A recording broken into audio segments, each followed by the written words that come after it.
Good evening students, friends.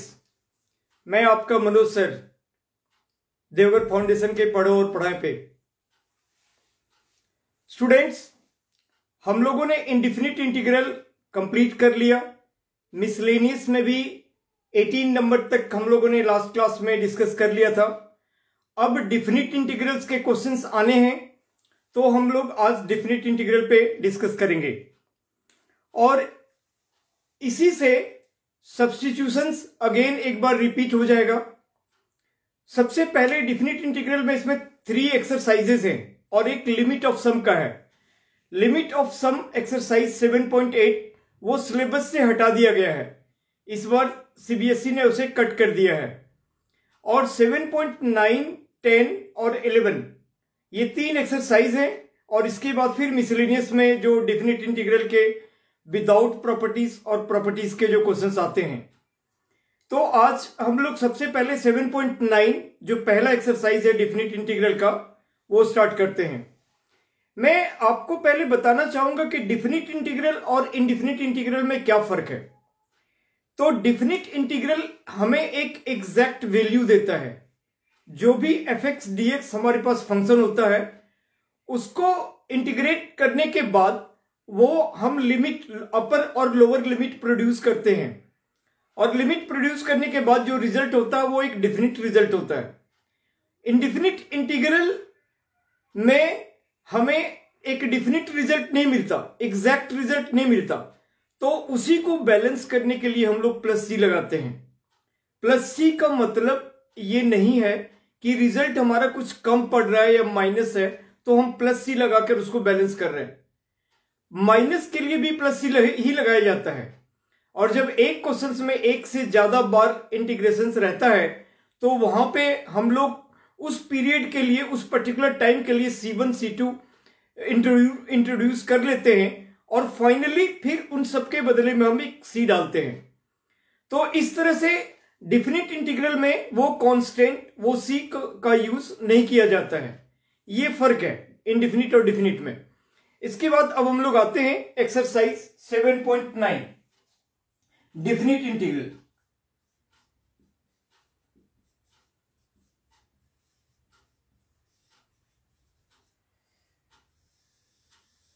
Definite integral इसमें exercise 7.9 ये पहला एक्सरसाइज इन सच काफी इजी है, फिर भी हम लोग चूंकि यहीं से स्टार्ट है तो हम देखेंगे तो जरूर, क्योंकि तभी हमें और बाकी के डिफिनिट वगैरह का यूज करने में, प्रॉपर्टीज यूज करने में हमें सहूलियत होगा। तो इनमें जैसे पहले एक्सरसाइज में 22 क्वेश्चंस हैं, सभी क्वेश्चंस बनाकर करने का कोई नीड नहीं है। थोड़े बहुत हम लोग 8-10 क्वेश्चन करेंगे, 10 क्वेश्चंस के अराउंड करेंगे तो वो 22 कवर हो जाएंगे। बाकी मैं ऐसे भरभर बता दूंगा। जैसे पहला क्वेश्चन है I equal to integral value -1 to 1 -1 to 1 x plus 1 dx। तो इस कंडीशन में इसका मतलब हुआ कि हमें नॉर्मल जैसे इंडिफिनिट करते हैं वैसे ही इसको सॉल्व करना है। x plus 1 का वैसे ही इंटीग्रेशन निकालना है। उसके बाद हम यहां पे ये डाल देंगे। तो अब ये हो गया x का इंटीग्रेशन x²/2 और 1 का इंटीग्रेशन x, और अब ये आप कैपिटल ब्रैकेट डालकर -1 to 1। ठीक है, हम लोग हर इंडिविजुअल पे भी अब यहां पे छोटी छोटी बातें हैं जो आपको समझना है। हर इंडिविजुअल x²/2 यहां पर भी लिमिट हम लिख के लगा सकते हैं कि इसको हम लिख सकते थे, बाय द वे ऐसा लिख सकते थे कि -1 to 1 x dx और फिर प्लस, बीच में प्लस है, इंटीग्रेशन -1 to 1 dx यानी dx, और इनफैक्ट x का हो गया x²/2 और उसके बाद यहां पे हम लिमिट लगा दिए -1 to 1, बीच में प्लस, फिर इसका हो गया x, वहां पे हम लिमिट लगाए। तो ऐसा भी हम इंडिविजुअल इस टाइप से हम करते हैं। या फिर चूंकि दोनों के लिए यही लिमिट है तो हमने डायरेक्ट इंटीग्रेशन कर दिया और दोनों को क्लब्ड इकट्ठा लगा दिया -1 to 1। अब अगर आप एक एक करके करेंगे तो एक एक करके लिमिट प्रोड्यूस करना पड़ेगा। अब आप यहां पे भी कर सकते हैं, तो ऐसे ही करना चाहिए। ये इतना लिखने का उतना नीड नहीं है, इस जगह बहुत छोटा सा क्वेश्चन है, ये 1 मार्कर में आपका आएगा। अब यहां पे x का वैल्यू हम 1 पुट करेंगे तो 1/2 प्लस 1, 1/2 प्लस 1 और बीच में माइनस। देखो मैंने कहा कि अगर आप एक इंडिविजुअल में आप लगाओगे तो पहले आप अपर लिमिट, बीच में माइनस और फिर लोअर लिमिट, फिर यहां सेकेंड पार्ट के लिए पहले upper limit minus lower limit, ऐसा करेंगे। और अगर क्लब्ड एक ही साथ पूरे रिजल्ट पे लिमिट लगा रहे तो पहले इस पूरे रिजल्ट पे हम अपर लिमिट लगाएंगे, तो ये 1 का स्क्वायर बाई 2, तो 1/2 प्लस 1 और उसके बाद माइनस और फिर लोअर लिमिट लगाएंगे, तो लोअर लिमिट -1 का स्क्वायर वो भी 1 हो गया, तो 1/2 और फिर यहां पे -1 लगाएंगे तो प्लस माइनस -1 हो गया। और अब ये 1/2 प्लस 1, 1/2 प्लस 1 -1/2 और माइनस माइनस प्लस 1, ये दोनों कट गया और आंसर 2 आ गया। ठीक है, तो और इसमें प्लस सी नहीं करते हैं, तो यही तरीका है, यही इसी टाइप से हम लोग डिफिनिट वैल्यूज पुट करते हैं। नेक्स्ट क्वेश्चन है 1/x और इंटीग्रल 2 to 3। अब आपको एक चीज जानने की बात है कि हमेशा अपर लिमिट बड़ा होता है, 2 to 3 1/x dx। ठीक है, हमेशा अपर लिमिट ग्रेटर होना चाहिए लोअर लिमिट से। अगर कभी उल्टा दिया हुआ है, सपोज ये 3 यहां पे दिया है और अपर लिमिट आपका 2 है, तो आपको सबसे पहले लिमिट चेंज कर लेना चाहिए, मतलब आपको अपर लिमिट ग्रेटर रखना है। तो जब हम लिमिट चेंज करते हैं, नीचे वाले को ऊपर, ऊपर वाले को नीचे करते हैं, तो आगे माइनस साइन लग जाता है। अगर आपका यहां 3 और यहां पे 2 रहता तो अगेन हम यही वाली बात लिखते कि लोअर लिमिट में 2 और अपर लिमिट में 3 और आगे माइनस लगा लेते। ठीक है, अब 1/x का आपको बखूबी मालूम होगा कि अगर x का पावर 2 हो, 3 हो, 4 हो, रूट हो, कुछ भी हो, यानी x का कोई पावर हो, तो हम अगर जैसे यहां पे x का पावर 2 है तो उसको हम ऊपर ले गए तो x का पावर -2 dx, x का पावर -2 dx, ये इसका हम इंटीग्रेशन करते और फिर -2 प्लस 1 अपॉन -2 प्लस 1 ऐसा करते, राइट। लेकिन अब यहां पे चूंकि x है तो 1/x का इंटीग्रेशन log x होता है, 1/x का इंटीग्रेशन log x होता है, और log x हो गया और लिमिट यहां पे 2 to 3। अब ये हो गया log 3 minus log 2, log 3 minus log 2, और यहां पे log m minus log n लग गया, तो log m/n यानी 3/2, राइट। तो इस तरह से ये चीजें हो गया 2 to 3 1/x dx, तो log 3 ऐसे 2 to 3 log 3 माइनस log 2, और ये हो गया log 3/2, राइट। अब हम आगे बढ़ते हैं, जैसे क्वेश्चन नंबर 3 है, एकदम डायरेक्ट सारा टर्म्स का इंटीग्रेशन हो जाएगा और फिर लिमिट हम 1 to 2 लगा देंगे, कोई प्रॉब्लम नहीं है। फिर यहां पे है 4 में sin 2x और 0 to π/4, 5 में है cos 2x 0 to π/2, तो ठीक है, ये दोनों भी थर्ड नंबर एकदम नॉर्मल फर्स्ट नंबर की तरह है, सारा टर्म को अलग अलग इंटीग्रेट कर दिए और लिमिट लगा दिए 1 to 2, इजिली सॉल्व होगा, कोई प्रॉब्लम नहीं है, सिंपल है। फोर्थ नंबर और फिफ्थ नंबर एक जैसा है, तो ठीक है, हम कॉस वाले करते हैं, साइन वाला कॉस वाला करते हैं, 0 to π/2 cos 2x, fifth part. Fifth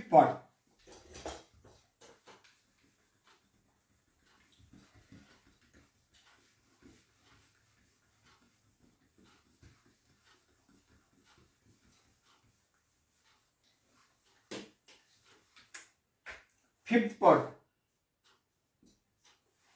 ठीक है, तो cos 2x 0 to π/2 I equal to integration 0 to π/2 cos 2x dx। cos 2x का इंटीग्रेशन होता है sin 2x/2, और 0 to π/2, 0 to π/2। और अब ये हो गया साइन 2 into π/2/2, 2 into π/2/2, ठीक है। और लिमिट 0 to π/2, 0 to π/2। ये 2 कट गया।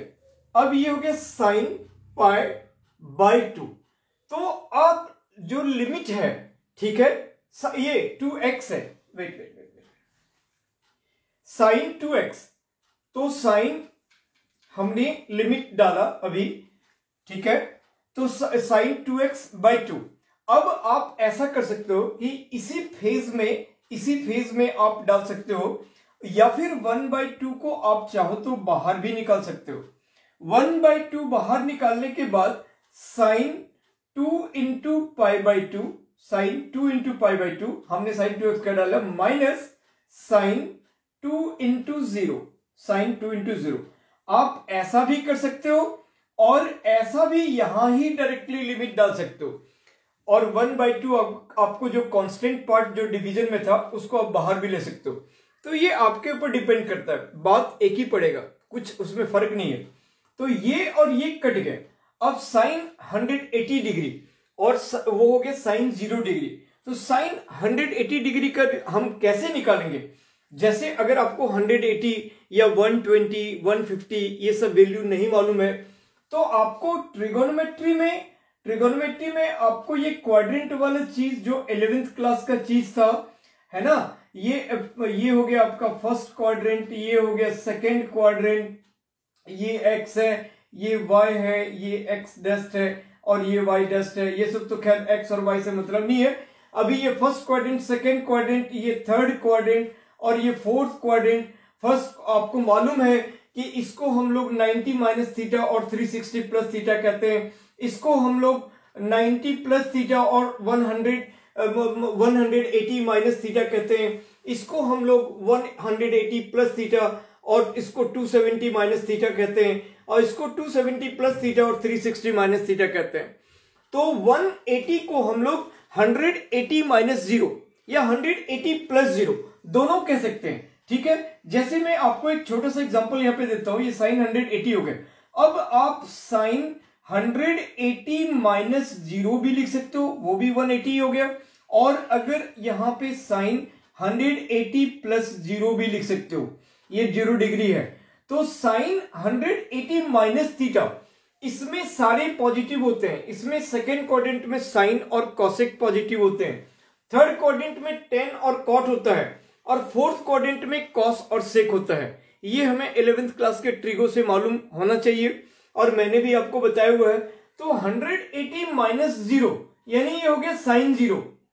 क्यों? क्योंकि ये पॉजिटिव है, तो ये हो गया साइन 0, साइन 0। और साइन 0 क्या होता है? 0 ही होता है। और अगर मैं इसमें लेता 180 प्लस 0 करता, तो sine 180 plus theta minus sine theta होता है ना, क्योंकि इसमें टेन कॉट पॉजिटिव होता है, तो साइन तो नेगेटिव हो गया, तो माइनस साइन 0, तो माइनस साइन 0, और माइनस साइन 0 का मतलब हो गया माइनस 0। तो 0 चाहे माइनस में लिखे चाहे प्लस में लिखे, बात एक ही है। तो वो फाइनली हमारा क्या हो गया? फाइनली हमारा 0 ही आ गया। तो इस तरह से ये मैंने आपको समझाने के लिए बताया।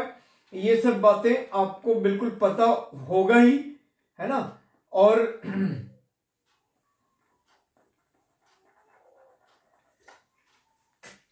अब आप यहां पे 1/2 और साइन 180 मतलब हो गया 0, और माइनस 2 इंटू 0, ये भी एंगल 0 हो गया, ये भी 0, तो 1/2 इंटू 0, तो फाइनली हमारा हो गया आंसर 0। ठीक है स्टूडेंट्स, हम लोगों ने 1 2 3 4 5 देख लिया। अब 6 नंबर सिंपल e⁻x का इंटीग्रेशन है, जो कि e⁻x ही होगा। और उसके बाद 4 to 5 यानी क्या हो गया आंसर? e⁻5 minus e⁻4। ठीक है,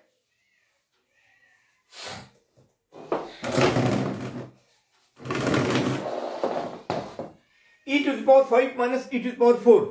अब हम आते हैं 7th नंबर पे, राइट। तो 6 भी, जो जो क्वेश्चंस में छोड़ रहा हूं वो मैं ऐसे ही वर्बल आपको बता दे रहा हूं। 7th नंबर में 0 to π/4 10x, 0 to π/4 i equal to 0 to π/4 और 10x। तो 10x का इंटीग्रेशन क्या होता है, log sec x, log mod sec x, है ना। और 0 to π/4, 0 to π/4, ठीक है। और अब ये हो गया log sec π/4, sec π/4 minus log sec 0, log sec 0, ठीक है। अब आप देखो ये हो गया, पहले π/4 हमने लगाया, तो log mod sec π/4, sec 45 degree क्या होता है, cos 45 डिग्री का रेसिप्रोकल। cos 45 क्या होता है, 1/√2। जो sin 45 होता है वही cos 45 होता है, तो वो होता है 1/√2। तो sec 45 क्या हो गया, √2/1 यानी √2। तो ये हो गया log √2, ठीक है। और माइनस log sec 0, तो 1/1 log 1। cos 0 क्या होता है, 1, तो sec 0 भी उसका रेसिप्रोकल, वो भी 1 का रेसिप्रोकल 1, और log 1 का वैल्यू 0 होता है। तो ये हो गया log √2 माइनस 0, तो इसका रिजल्ट हो गया log √2, राइट। तो ये चीजें आपका 7 नंबर हो गया। अब आप 8 है cosec x, ये भी बिल्कुल इजी है, डायरेक्ट फॉर्मूला है ना, डायरेक्ट फॉर्मूला पे आप डाल दोगे। 9 है dx upon √1 minus x square. अब आपको मैं बताता हूं कि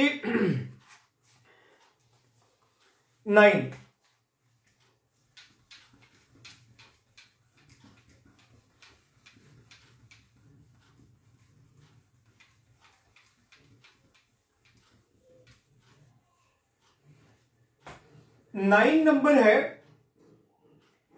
i equal to dx upon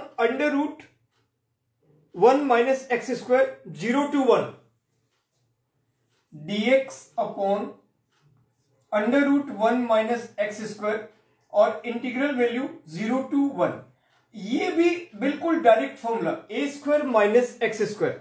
और आपके पास 6 स्पेशल फॉर्मूला थे, a square minus x square का √ sine inverse x upon a, है ना। √ आपके पास पहले 7.2 एक्सरसाइज के ठीक बाद, जो आपके पास ऐसे फॉर्मूला 7.3 एक्सरसाइज के ठीक बाद आपके पास ऐसे 6 फॉर्मूले थे, जो dx upon x square plus a square था विदाउट रूट के 3 और विथ रूट के 3, है ना। तो dx upon x square plus a square था, a स्क्वायर, उसके बाद x square minus a square था, a square minus x square था, और फिर इन तीनों पे रूट था। तो ये 6 फॉर्मूला बहुत ही इंपॉर्टेंट फॉर्मूला होता है। और इसी तरह 3 और फॉर्मूला जो 7.7 एक्सरसाइज पे था। तो 7.3 के पहले इसमें देखो, आपको मैं कुछ बातें आपको बता रहा हूं, इसको ध्यान में रखने की बात है पूरे इंटीग्रेशन के लिए। एक तो बच्चे जो जिनको प्रॉब्लम होती है 10x cot x sec x cosec x, इसका डायरेक्ट इंटीग्रेशन नहीं निकलता है। इनका फॉर्मूला आपको सब गिवन है 7.2 एक्सरसाइज के ठीक बाद, है ना, जो 7.3 में यूज होता है। 10x cot x sec x cosec x मुझे तो पता है ही है, मैं इसमें लिखता ही रहता हूं। और आपको ये चारों फॉर्मूला बिल्कुल ध्यान में रखना है, 10x cot x sec x cosec x। इसके बाद जो 7.3 एक्सरसाइज के बाद 6 फॉर्मूला हैं, जो अभी मैंने आपको बताया, dx के बाद x square plus a square minus x square minus a square, ये तीनों विदाउट रूट और विथ रूट 7.3 एक्सरसाइज के ठीक बाद जो है, ये बिल्कुल इंपॉर्टेंट फॉर्मूला है।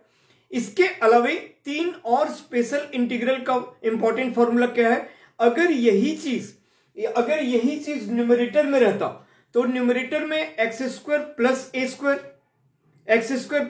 स्क्वायर का अंडर रूट, ठीक है, मतलब x square plus a square नहीं, x square plus a square का under root, a square minus x square का under root, x square minus a square का अंडर रूट, वो तीनों फॉर्मूला न्यूमरेटर में, ये कहां मिलेगा? 7.7 एक्सरसाइज के ठीक पहले। इतनी बातें हो गई।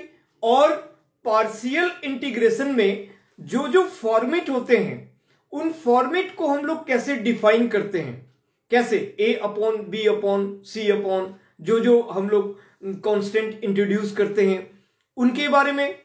और इसके अलावा एक और फॉर्मूला इंटीग्रेशन बाय पार्ट्स, जो इंटीग्रेशन जो 7.6 एक्सरसाइज में जो है, तो उसके पहले हमारा जो इंटीग्रेशन बाय पार्ट्स का जो कंसेप्ट है, मैंने वो चैप्टर आपको एक्सरसाइज बताया कि u इंटू वी dx अभी भी आएगा, अभी भी नेक्स्ट सवाल ही इंटीग्रेशन बाय पार्ट्स का मुझे दिखा। तो integration of u into v dx को हम कैसे करते थे? u को रखकर integration of v dx minus differentiation of u into integration of v dx का होल इंटीग्रेशन, है ना। तो जब भी कभी जैसे प्रोडक्ट रूल के टाइप का फंक्शन आएगा और वो आइलेट में कोई भी हो सकता है, I for inverse function, L for logarithmic function, A for algebraic function और T for trigonometric function, E for exponential function. तो इन पांचों फंक्शंस में जो फंक्शंस पहले आते हैं उसको हम पहला फंक्शन यानी u लेते हैं, जो बाद में आते हैं उसको v लेते हैं, फिर उसी को हम u इंटू वी का इंटीग्रेशन बनाते हैं और उस फॉर्मूला में डालते हैं। तो जितनी बातें मैंने आपको कहा ये होल इंटीग्रेशन, इसके बाद वो सब इंडिफिनिट इंटीग्रल के लिए इतना ही चीज पढ़ना था आपको, इतना ही फॉर्मूला पढ़ना था। और डिफिनिट इंटीग्रल के लिए आपको 7 प्रॉपर्टीज होते हैं, जो 7 प्रॉपर्टीज आप 7.8 एक्सरसाइज के ठीक पहले पढ़ेंगे और 7.8 तो हटा ही दिया गया है। तो वो प्रॉपर्टीज कैसे ओपन करते हैं, हम इवन फंक्शन ऑड फंक्शन कैसे चेक करते हैं वो सब मैं बताऊंगा। इवन ऑड फंक्शन कैसे चेक करते हैं, 0 to a में क्या करते हैं, 0 to 2a में क्या करते हैं, -a2 plus a में क्या करते हैं। तो ये कौन सा प्रॉपर्टी किस क्वेश्चन में किस टाइप से अप्लाई होता है, तो इन बातों का ध्यान रखने की बात है और इसके अलावा कुछ है ही नहीं। तो डिफिनिट में डिफिनिट प्रॉपर्टी को कैसे ओपन करते हैं और इनडिफिनिट में इसके पहले मैंने जो बताया उन चीजों को हम देखते हैं, ठीक है। तो अब यहां पे a square minus x square का अंडर रूट का फॉर्मूला, और वो होता है 1 upon a sign inverse x upon a। तो 1 अपॉन a, तो a तो हमारा क्या है, a तो 1 ही है, यहां पे 1 है इसलिए नहीं, यहां पे अगर 4 रहता तो a 2 बन जाता, क्योंकि a स्क्वायर समथिंग का स्क्वायर, ठीक है। अगर यहां पे 9 रहता तो a 3 बन जाता, तब 1 अपॉन 3 लिखते, 1 upon 3 sign inverse x upon 3। अगर यहां पे 9 रहता, 4 रहता तो 1 upon 2 sign inverse x upon 2। यहां पे चूंकि 1 है तो 1 का स्क्वायर ही 1 होता है, तो 1 का स्क्वायर ही 1 होता है। तो उस कंडीशन में अब यहां पे बात हो गई dx अपॉन, सॉरी इसका तो हमें इंटीग्रेशन डायरेक्टली कर देना है अब, क्योंकि ये इस और तो इसमें कहीं कोई स्प्लिट या ब्रेक तो करना नहीं है, ये डायरेक्ट फॉर्मूला है 1 अपॉन a यानी 1 अपॉन 1, तो वो 1 ही है, तो 1 लिखने का नीड नहीं है, 1 into something equal to that. तो 1 अपॉन a यानी 1 अपॉन 1 तो 1 ही हो गया। Sine inverse x upon a यानी साइन इनवर्स x, उसमें भी अपॉन 1 लिखने का नीड नहीं है। और लिमिट अब आप डाल दो, लिमिट डाल दो 0 to 1। अब ये क्या बन गया, sine inverse 1 minus sine inverse 0, और साइन इनवर्स 1 का मतलब हो गया sine inverse sine pi by 2, sine pi by 2 minus sine inverse sine 0, sine 0, और अब ये हो गया पाई बाई 2, पाई बाई 2, और ये हो गया 0, तो ये हो गया पाई बाई 2, ये हो गया पाई बाई 2, ठीक है। तो sign inverse sine pi by 2 minus 0, ये पाई बाई 2 आपको समझ में आ गया होगा, देख लो।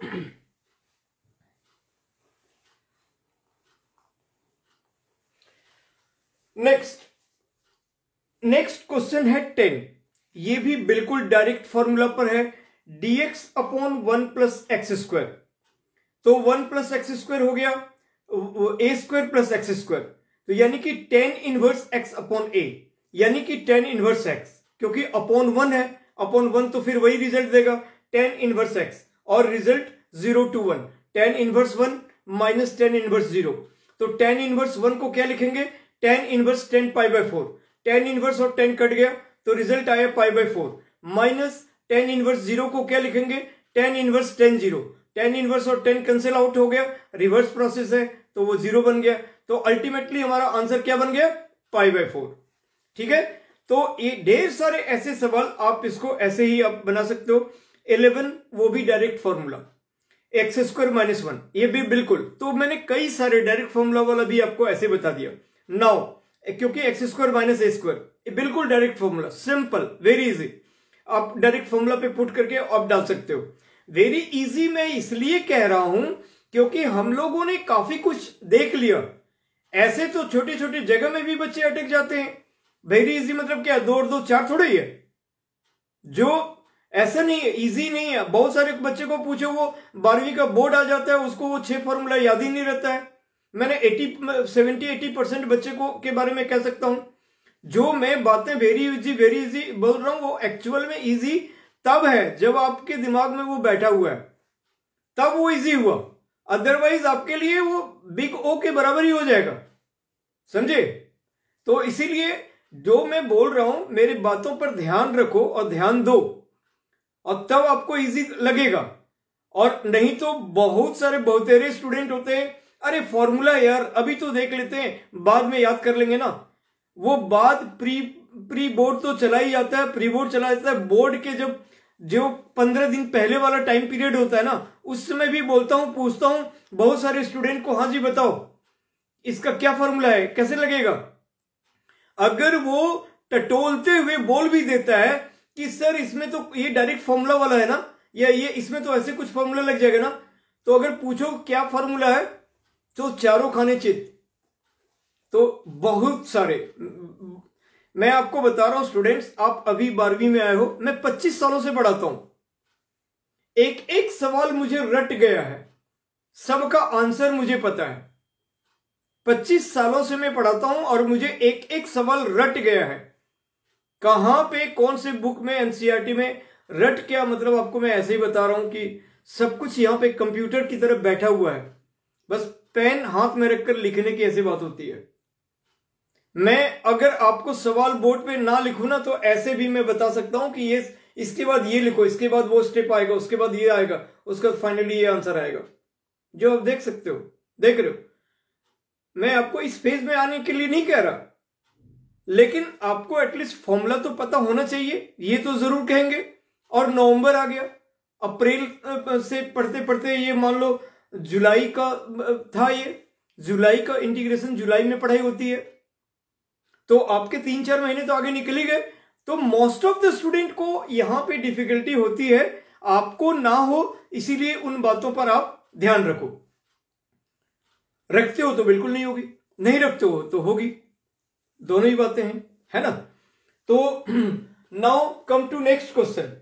नेक्स्ट क्वेश्चन है cos स्क्वायर एक्स, 12 नंबर। ठीक है, हमने 10 ऐसे वर्बल बता दिया, 11 भी ऐसे डायरेक्ट है, 12th number cos square x, और लिमिट है 0 to π/2, 0 to π/2, 0 to π/2 cos square x. मैंने आपको बताया है कि जब भी हम sine square x, cos square x, tan square x, sec square x, cos square x, cosec square x का इंटीग्रेशन करते हैं तो कैसे करना चाहिए, इसी तरह सबका पावर 3 का बताया है। आप मेरा वीडियोस निकालो, देखो, समझो, बिल्कुल बढ़िया तरीके से समझ में आ जाएगा। आपको एक जगह दिख जाएगा कंक्रीट, क्योंकि जो बातें मैं डिस्कस करता हूं बिल्कुल परफेक्ट तरीके से उसको सामने प्रेजेंट करता हूं कि ये हमारा डिस्कशंस है। इसका मतलब अब आपको उसे टच से मत इधर से उधर जाने की जरूरत नहीं है। अब मेरे वीडियोस देखोगे तो आपको वहां पे पूरे एग्जैक्टली मिलेगा कि मैंने साइन स्क्वायर एक्स से और कोसेक स्क्वायर एक्स तक एक साथ आपको बताया है, साइन क्यूब एक्स से लेकर कोसेक क्यूब एक्स तक सबका बताया है। और जबकि बुक में आपको एक जगह कभी कुछ रहेगा, कहीं कुछ रहेगा। टीचर भी पढ़ाने में कोई एक छोटे से पार्ट को उठा लिया, एक दूसरी पार्ट को उठा लिया, एक तीसरे पार्ट को, और ऐसे ही होता है। मैंने ऐसा नहीं किया था, मैंने आपको साइन स्क्वायर से कोसेक स्क्वायर तक एक एक दिखलाया, साइन क्यूब से कोसेक क्यूब दिखलाया, साइन 4 से कोसेक 4 दिखलाया और इसके बाद सवाल को उठाया। ठीक है, तो आप वो देखोगे तो आपको दिख जाएगा। नेक्स्ट, तो अब कॉस स्क्वायर एक्स क्या होता है? 1 plus cos 2x by 2, 1 plus cos 2x by 2। अगर यहीं पे साइन स्क्वायर एक्स रहता तो 1 माइनस कॉस 2x बाई 2। ठीक है, हमने कर दिया और ये limit 0 to pi by 2, 0 to pi by 2। अब आप इस 1/2 को चाहो तो वहीं रहने दो या फिर आप बिल्कुल बाहर निकाल लो। बहुत सारे लोग बाहर ही निकाल लेते हैं क्योंकि हम बार बार कैलकुलेशन में हमें और सिंपल बन जाता है अब, और फाइनली एक जगह कॉमन रहता है। अब 1 प्लस कॉस 2x का पावर 0 टू पाई बाई 2, तो पहले पाई बाई 2 डालेंगे कहां? जहां x है, और फिर 0 डालेंगे जहां x है। तो 1 plus cos 2 into pi by 2, 2 into pi by 2, right. ये हो गया अपर लिमिट माइनस 1 प्लस, ये 1 तो रहेगा ही क्योंकि ये कंप्लीट फंक्शन है। 0 का मतलब ये नहीं है कि हम इसको ऊपर जीरो लिख दें, ये तो पूरा रहेगा ही रहेगा। तो 1 प्लस कॉस 2 इंटू 0, 2 इंटू 0, ये चीजें हो गए। 1/2 ये हमारा बाहर है। अब आपका दिस और दिस कट गया तो 1/2 तो था ही था, और ये 1 प्लस कॉस पाई माइनस 1, ये +1 और ये -1 कैंसिल आउट हो गया। आप ऐसा एक बार लिख लो, बेटर रहेगा। कॉस पाई -1 और माइनस कॉस 0, राइट। ये +1 -1 कट गया। अब 1/2 कॉस 180 डिग्री, फिर से हम 180 माइनस 0 भी कह सकते हैं, 180 ही हो गया। 180 प्लस 0 भी कह सकते हैं। दोनों ही केस में 180 माइनस 0 यानी सेकेंड क्वाड्रेंट में होता है कॉस थीटा नेगेटिव, और 180 प्लस 0 उसमें भी थर्ड क्वाड्रेंट, उसमें भी कॉस थीटा नेगेटिव। दोनों ही केस में माइनस कॉस 0 आया है ना, वैल्यू तो सेम आएगा। और माइनस कॉस 0 यानी माइनस, और कॉस 0 क्या होता है? 1, तो -1, यानी कि कॉस पाई हो गया हमारा -1 हो गया। और फिर ये माइनस है, माइनस और cos 0 क्या होता है? 1 होता है। तो आपका 1/2 इंटू -2, ये दोनों कट गया, आंसर आ गया -1, राइट। अब देख लो इसे।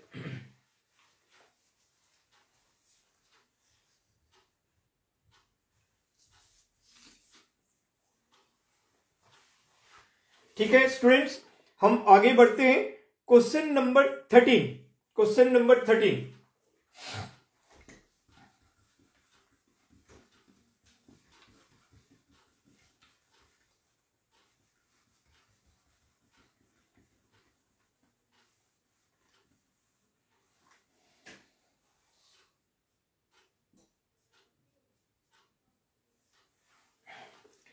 Integration 2 to 3 x dx upon x square plus 1, 2 to 3 x dx upon x square plus 1। देखो, हम लोग अगर नीचे वाले को t मानेंगे, नीचे डिनोमिनेटर को, तो ये 2x dx हो गया है ना, तो उससे हमें x dx मिल जाएगा, बिल्कुल परफेक्ट। ठीक है, तो let x square plus 1 equal to t, तो इससे हमारा 2x dx equal to dt। हमारे पास क्या है? x dx है, तो ठीक है, हम x dx equal to dt/2 इतना निकाल के रख लिए। अब हमारा नाउ i इक्वल टू ये हो गया लिमिट 2 to 3 और dt/2, x dx हो गया dt/2, तो 1/2 बाहर आ गया, ऊपर हो गया dt और अपॉन नीचे डिनोमिनेटर में हो गया t। ठीक है, x dx को हमने dt/2, तो dt/2 ये ले लिया और ऊपर 1 हो गया, 1 बाय नीचे t, 1/t dt या dt/t का इंटीग्रेशन क्या होगा?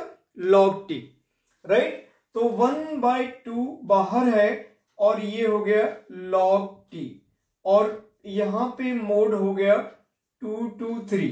अब आपका हो गया 1/2 log 3 minus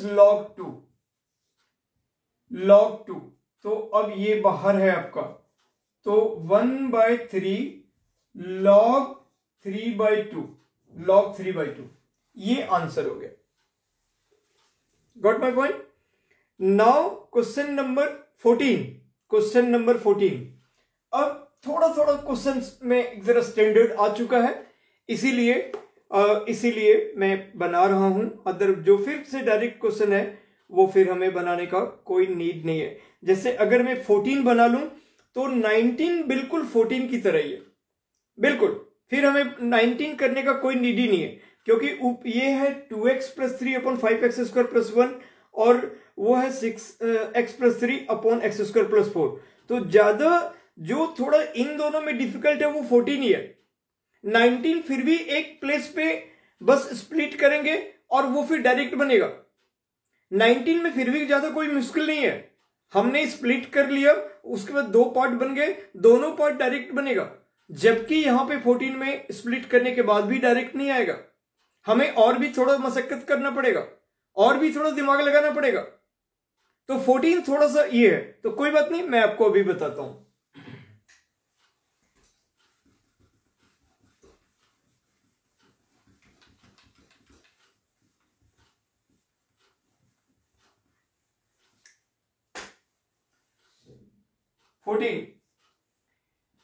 I = integral value 0 to 1 2x + 3 0 to 1 2x + 3 upon 5x² + 1 5x² + 1 और ये dx।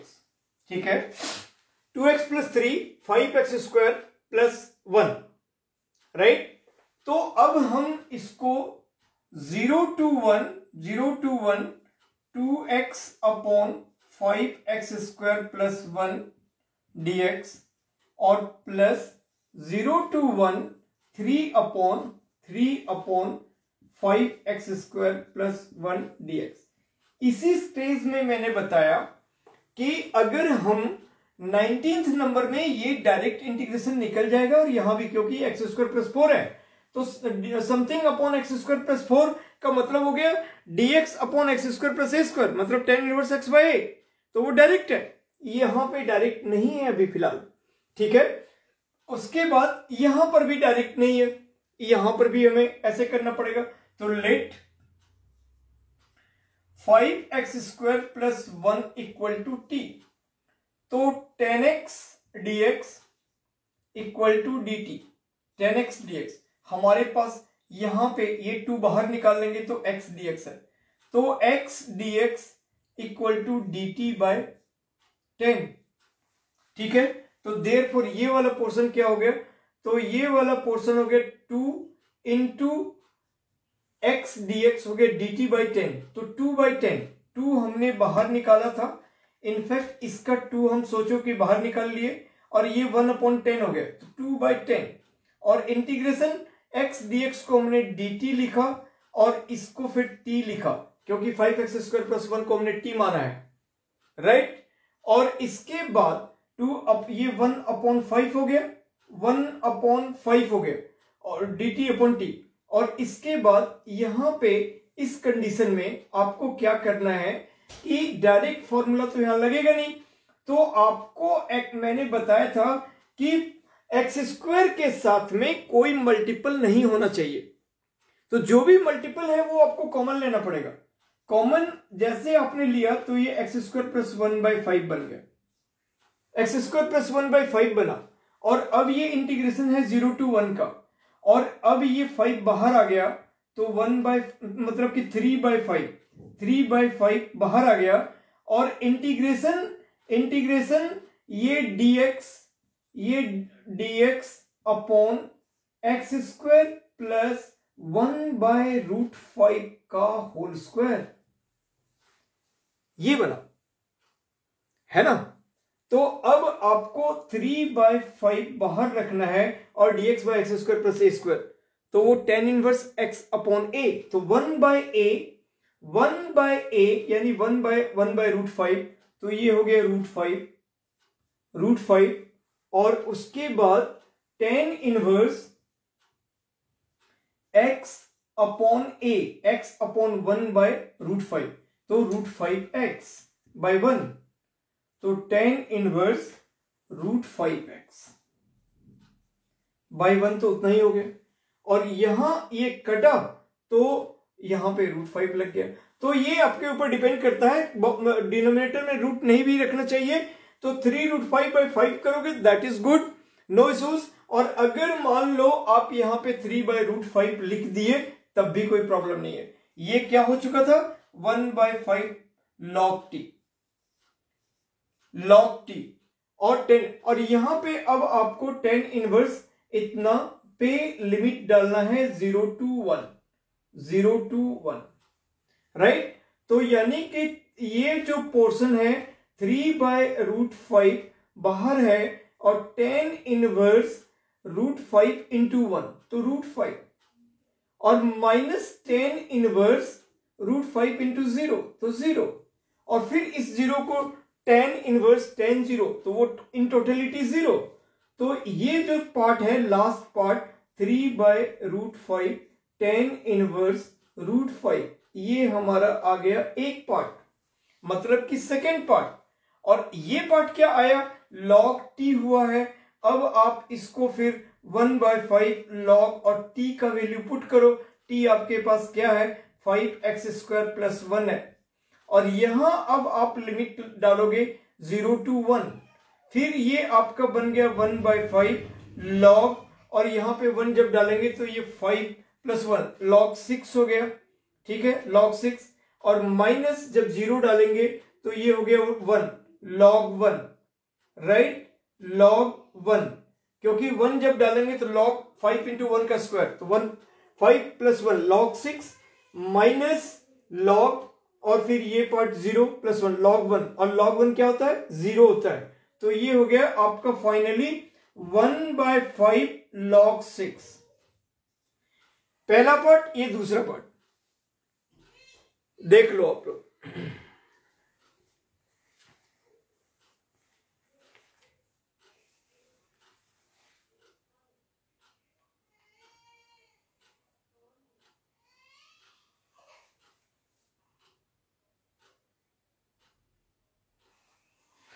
राइट, अब हम आते हैं नेक्स्ट क्वेश्चन पे, 15 नंबर।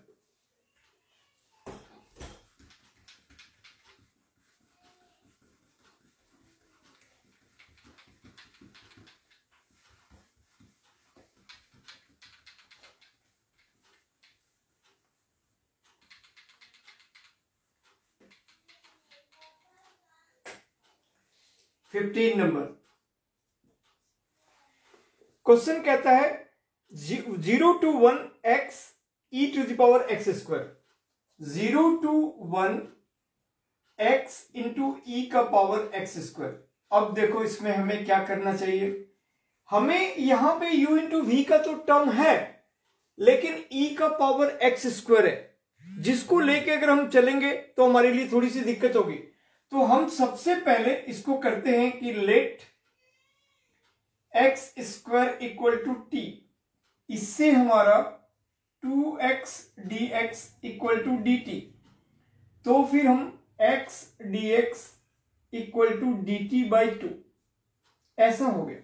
अब हमारे पास ये x और ये dx मिल गया, तो 0 to 1, ठीक है, dt/2, तो वो हम बाहर ले लिए, और e⁻t और dt, कितना सिंपल। अगर कोई स्टूडेंट यहां पे u into v लगाकर लंबा सा फॉर्मूला करना स्टार्ट कर दिया तो सोचो कितना मुश्किल होगा, कितना टाइम जाया होगा उसका। तो बहुत ही लॉजिकल वे में हमने इसको उठाया, इसको t मान लिया, तो आप कैसे ये सब चीज सोचोगे। तो आपको लगातार इन बातों को ध्यान में रखना पड़ेगा, सब फॉर्मूला और कंसेप्ट वगैरह आपको सोचना। आप अगर कंटिन्यूटी में मेरा इंटीग्रेशन का पूरा वीडियो देखो, आपको बिल्कुल समझ में रहेगा, कोई प्रॉब्लम नहीं होगी। आपको मैंने सब कुछ एक एक स्टेप्स बताया है, कहां किस स्टेज में हमें क्या करना चाहिए। अब x², यहां पे अगर मैं, दो तरीके हमारे पास थे, अगर मैं u into v लगाता तो इट गॉट मतलब स्ट्रक्ट, यहां पे आ जाता, सवाल पूरा लेंदी बनता, खूब फुल ऑफ टाइम कंज्यूम होता और लेना का देना पड़ता, है ना, मतलब थोड़ा बड़ा ही हो जाता। आपने अगर छोटा, अब इसमें हमने एक्स स्क्वायर को टी माना तो हमने डिफरेंशिएट किया तो 2x dx dt x dx dt by 2 dt by 2। अब ये 1/2 बाहर आ गया, x dx हमारा dt हो चुका है, dt by 2, तो ये 2 बाहर है और e का पावर t, और e का पावर t का इंटीग्रेशन e का पावर t, तो 1/2 और ये हो गया e का पावर t। और अब t हमने किसको माना, तो 1/2 और t हो गया e का पावर x स्क्वायर। अब यहां पे आप लिमिट पुट कर दो 0 to 1, ठीक है।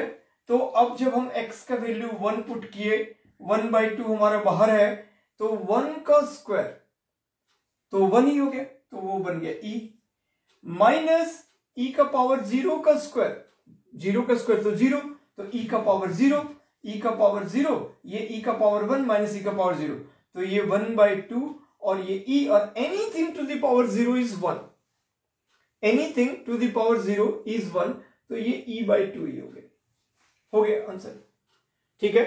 अब एक चीज मुझे और यहां पे आपको डिस्क्राइब करना है कि जब आप लिमिट पुट करते हो, जहां पे आप t मानते हो, उस जगह फिर आपके पास दो रास्ते हैं। अब आप कोई भी कहीं भी जाते हो, आप अपने घर से मार्केट जाते हो, कोई एक जगह अगर रास्ता कोई चीज जैम वगैरह हुआ पड़ा हुआ है, तो आपके पेरेंट कहते हैं कि दूसरा वाला रास्ता फॉलो कर लो, अपना लो, है ना। और अब अगर कोई जाम वाम नहीं है, दो रास्ते हैं, आपको एक सोर्स से लेकर डेस्टिनेशन जाना है, तो आपका मर्जी है, आपको जो सुटेबल लगे, जो अच्छा लगे, आप दोनों जा सकते हो। यहां पे कोई जाम वाम नहीं है, यहां पे कोई ये नहीं है, हर्डल नहीं है, कोई दिक्कत नहीं है कि ये वाले रास्ते में ये प्रॉब्लम, ये वाले रास्ते में ये सुविधा, ऐसा कुछ नहीं है। आपके पास दो रास्ता, मैं दोनों दिखाता हूं, आपको जो ठीक लगे आप उसको फॉलो करो। तो जब हम टी मानते हैं कोई भी चीज को, ये तो हमारे पास दो रास्ते होते हैं। पहला रास्ता क्या होता है कि पहला वे होता है, फर्स्ट मेथड इसको आप कह सकते हो, कि हम टी में ही चलते गए, टी माना, टी में ही चलते गए, इंटीग्रेट भी टी में किए। जब इंटीग्रेट कर लेते हैं तो वहां पे टी को एक्स से रिप्लेस कर देते हैं, और एक्स में आने के बाद तब हम लिमिट पुट करते हैं। तब क्यों? क्योंकि ये लिमिट, गिवन लिमिट एक्स का लिमिट है, टी का नहीं। क्योंकि जो गिवन लिमिट है वो एक्स का लिमिट है, टी का नहीं। इसीलिए जैसे आपने टी में करना स्टार्ट किया, तो अब आप यहां पे लिमिट यूज नहीं कर सकते। हम यहां पे यूज किए इंटीग्रेशन ई का पावर टी dt, ये टी की तरह फंक्शन हुआ, फिर ई का पावर टी, यहां पे हम लिमिट, क्योंकि अगर कोई टीचर, वैसे तो इग्नोर कर देते हैं, लेकिन अगर कोई टीचर चाहे और अगर आपने टी में लिमिट डाला तो हाफ मार्क्स काट सकते हैं। तो उससे बचने के लिए जो हमारा रास्ता है कि हमने टी जहां पे माना, उसको लेकर आप बिल्कुल चलो, सवाल जैसे जैसे आपका टर्न अप हो रहा है, और इंटीग्रेट भी टी में करो, फिर टी में फाइनली इंटीग्रेट होने के बाद टी को एक्स में पुट कर दो, सब्स्टिट्यूट कर दो। अब आपका integral part, result part x में आ गया। अब आप वहां पे फिर लिमिट डाल दो, क्योंकि ये गिवन लिमिट आपका एक्स का लिमिट था, तो वो डाल दो, फिर जो रिजल्ट आएगा वो आएगा। एक तरीका ये था, आपने अच्छा से समझ लिया होगा। मैं दूसरे तरीके के बारे में बात कर रहा हूं। जब आपने टी में कोई चीज डाला, डालने के बाद जो आपका डिफरेंशियल करके, ये तो ये आपको करोगे, आपको इसी फेज में आपको लिमिट चेंज करना पड़ेगा। Change the limit. आप लिखना चाहो लिखो, नहीं लिखना चाहो चलेगा, ठीक है। अब आप, क्योंकि आपने इस fx को t के टर्म में बदल लिया है, लेकिन लिमिट x का है, तो t में x का लिमिट नहीं डाल सकते, कॉन्ट्राडिक्टरी हो जाएगा। तो उस केस के लिए आपको लिमिट यहां पे चेंज करना पड़ेगा। और लिमिट चेंज कैसे करते हैं, तो यहां पे आप चेंज द लिमिट लिखो, नहीं भी लिख सकते हो। और अब पहले आप अपर लिमिट डालो, कहां पे, जहां पे आपने माना है, जहां पे आपने माना है। जैसे हम यहां पे अगर हम चेंज द लिमिट करते तो क्या होता, चेंज, अगर इस केस में हम अगर चेंज द लिमिट करते तो क्या होता, हम पुट x इक्वल टू, पहले यहां पे अपर लिमिट डालेंगे, 1 है हमारा अपर लिमिट। तो जहां पे हमने माना है वो t का लिमिट बन गया, therefore 1 square equal to t, यानी t इक्वल टू 1। तो t के लिए भी अपर लिमिट 1 ही हो गया। मे भी यहां पे सेम आ गया लेकिन डिफरेंट आएगा। अलग ये डिपेंड करता है, ये सॉरी हाँ, जहां पे अपने ये किया मे भी यहां पे ऐसे में सेम आ गया क्यों, और अदरवाइज दूसरे टाइप का जो हम जिसको मानेंगे उसके अकॉर्डिंग डिफरेंट आएगा।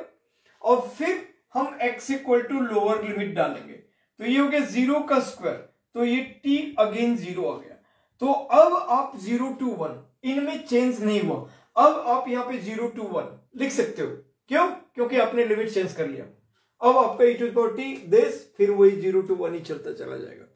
ये स्टूडेंट इस पर्टिकुलर केस में जो x का लिमिट था वही t का लिमिट आ गया, अदरवाइज आता नहीं है, वो लिमिट डिफरेंट आएगा।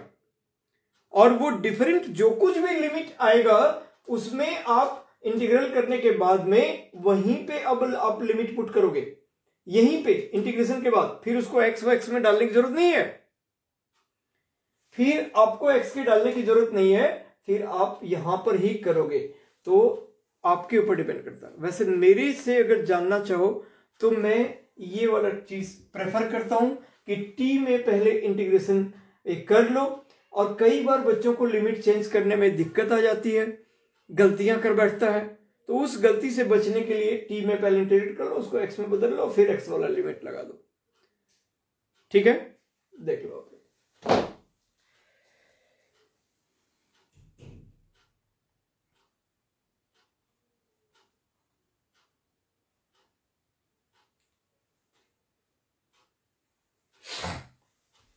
ठीक है, अब हम आते हैं नेक्स्ट।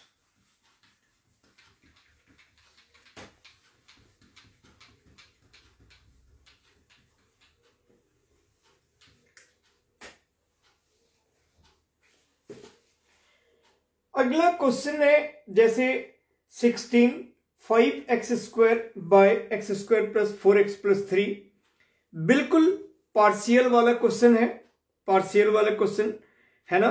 तो एक्स स्क्वायर, इसको हम नीचे में पूरी तरह से नीचे में इसको हम फैक्टर बनाएंगे और फिर हम पार्शियल अप्लाई करेंगे।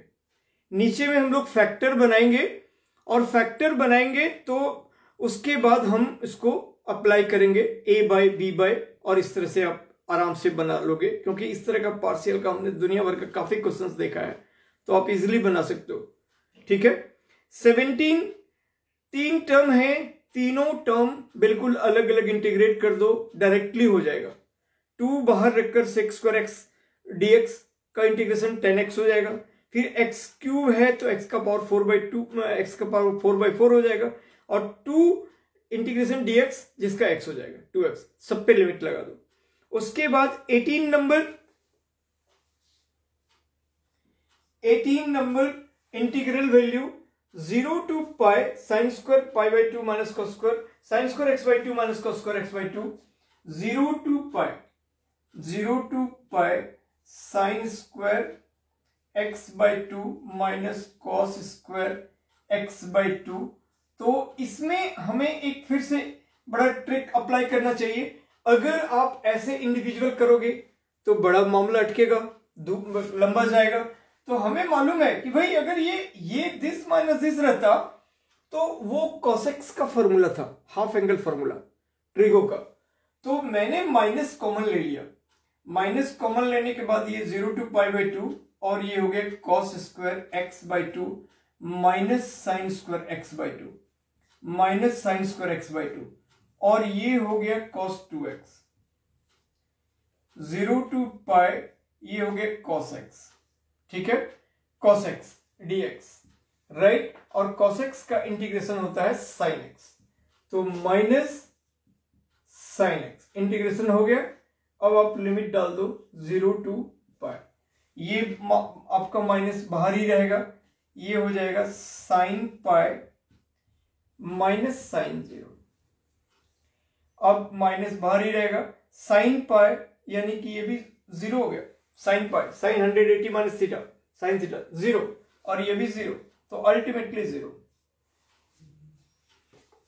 19 मैंने कहा आपको, 19 आपको डायरेक्ट हो जाएगा, तो 14 की तरह है बिल्कुल, लेकिन उसके पहले ही डायरेक्ट फॉर्मूला ले। 20 आपका डायरेक्ट हो जाएगा, x e का power x plus sine pi x by 4, ये थोड़ा सा बड़ा है, चलो मैं बता देता हूं। फिर 21 directly tan inverse x upon a, वो भी बन गया, और 22 भी मैं आपको बता देता हूं, और 20 भी बता देता हूं, और फिर ये एक्सरसाइज खत्म हो गया। तो फिर मैं आज का क्लास स्टॉप कर दूंगा। तो देखो,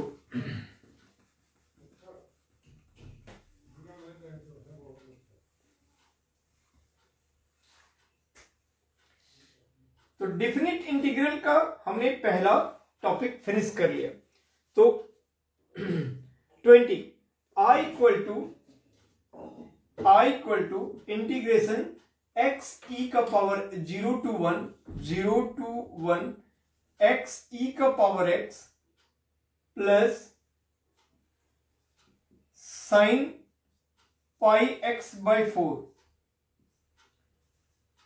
dx, ठीक है, x e का power x plus sine pi x by 4 और dx।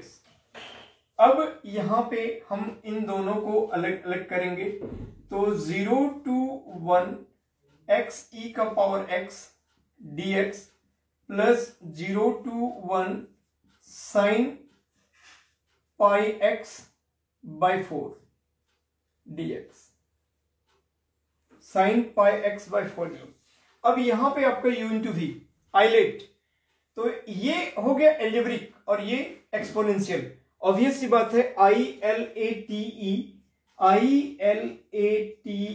इसमें से ये सबसे एंड फंक्शन है, तो उसको v मानेंगे, इसको हम लोग u मानते हैं और इसको हम लोग v मानते हैं। तो अब ये क्या होगा, u को रखे यानी x को रखे, integration of e to the power x dx minus differentiation of d by d x of x into integration of e to the power x dx का होल इंटीग्रेशन, यहां पे एक ब्रैकेट दे दिए, का होल इंटीग्रेशन, ठीक है।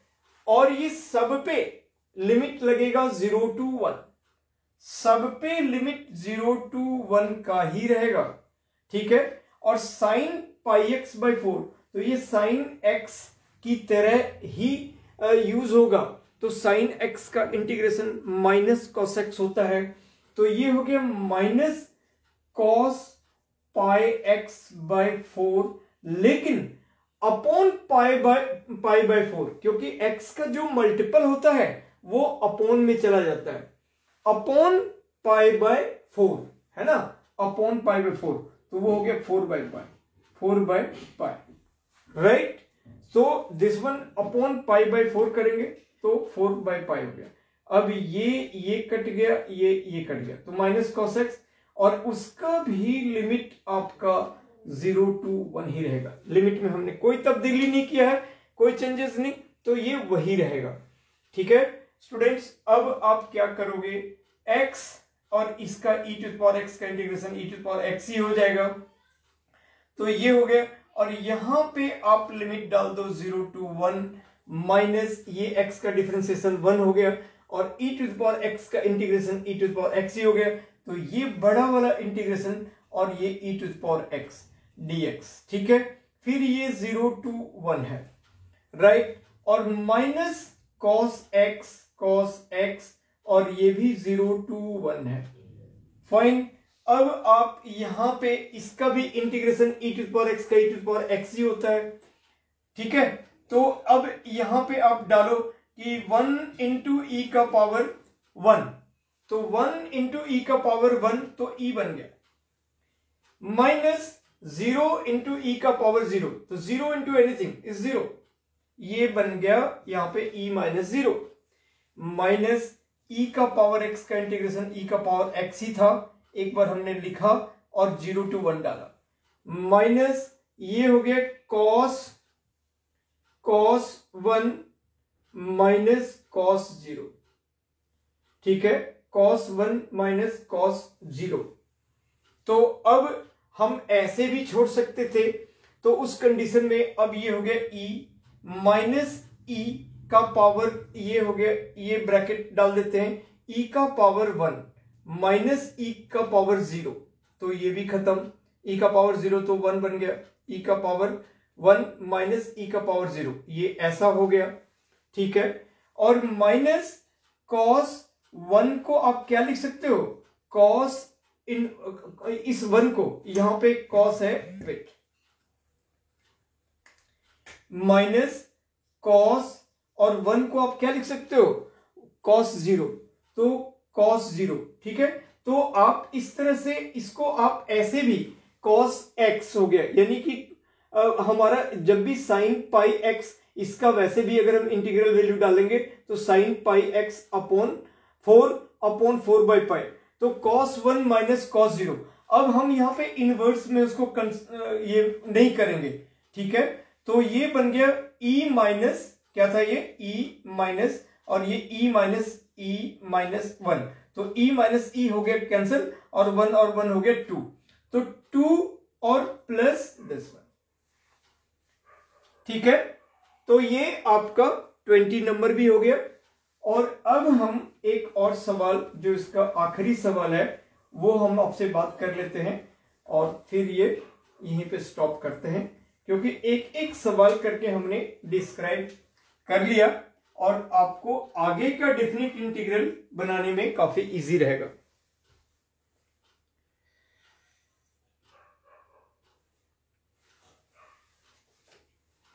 Next question कहता है 0 to 2 by 3 और dx by 4 plus 9x square. तो इनमें आप 9x के स्क्वायर में कोई चीज कॉमन नहीं होना चाहिए, तो ये मल्टीपल नहीं होना चाहिए, तो आपको यहां पे 9 कॉमन लेना पड़ेगा, है ना। तो अब आपको यहां पे 0 to 2 by 3 लिमिट यही है ना, चेक कर लेता हूं, 0 to 2 by 3, हाँ।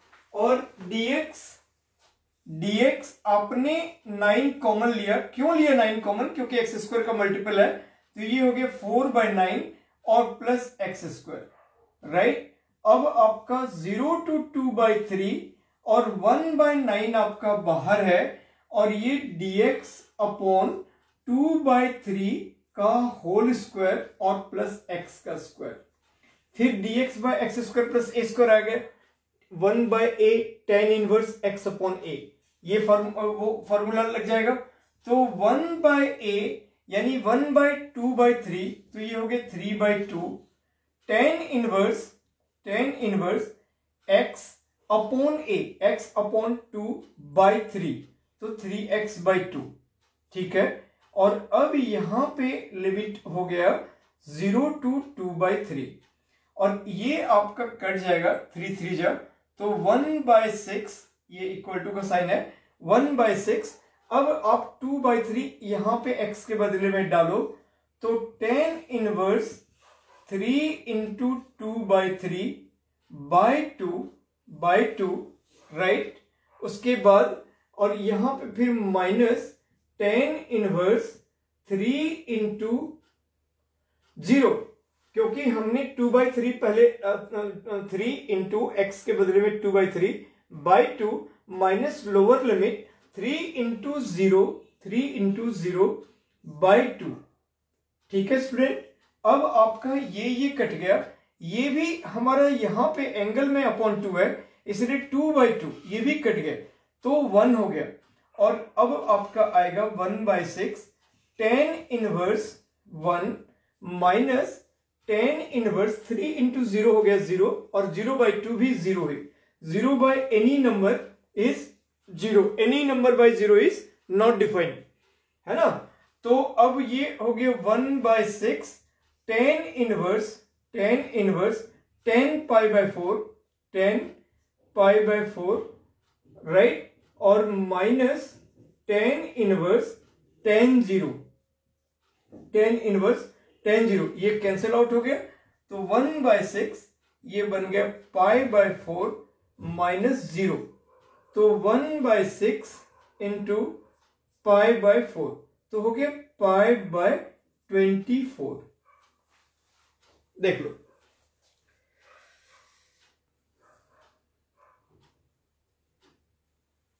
ठीक है। तो पाई/24 ये हमारा आंसर हो गया। तो स्टूडेंट्स, हम लोगों ने एक एक सवाल 7.9 एक्सरसाइज का डिस्कस कर लिया है, और आप लोग इसको बनाओ, फर्दर फिर आगे का देखते हैं। और बस वही, आप में से अगर किसी को कोई सूझ हो तो आप मेरा जो YouTube चैनल है राजहंस ट्यूटोरियल्स, वो मैं अपने हर एक YouTube चैनल्स वगैरह पे उसको मेंशन किया हुआ है। अब और वैसे जो देवघर फाउंडेशन के फेसबुक पेज पे भी आपको मिल जाएगा, और वहां पे सभी टीचर्स का आप देख सकते हो। और मेरा अगर आपको क्लासेस देखने हैं तो मैंने जो जो चीजें पढ़ाया है, या फिर और भी जो वीडियोस उसमें मैं डालता हूँ, कंटिन्यूअस वीडियो डाल चुका हूँ 40 वीडियोस, तो उसको आप देखना चाहो तो आप उससे सब्सक्राइब करो, आपको मिलेगा नोटिफिकेशन, और फिर आप उसको देख सकते हो। तो इस तरह से, और अगर कोई डिफिकल्टी हो तो आप मुझे व्हाट्सएप वगैरह पर भी इन्फॉर्म कर सकते हो, मैं रेस्पॉन्ड करूंगा। तो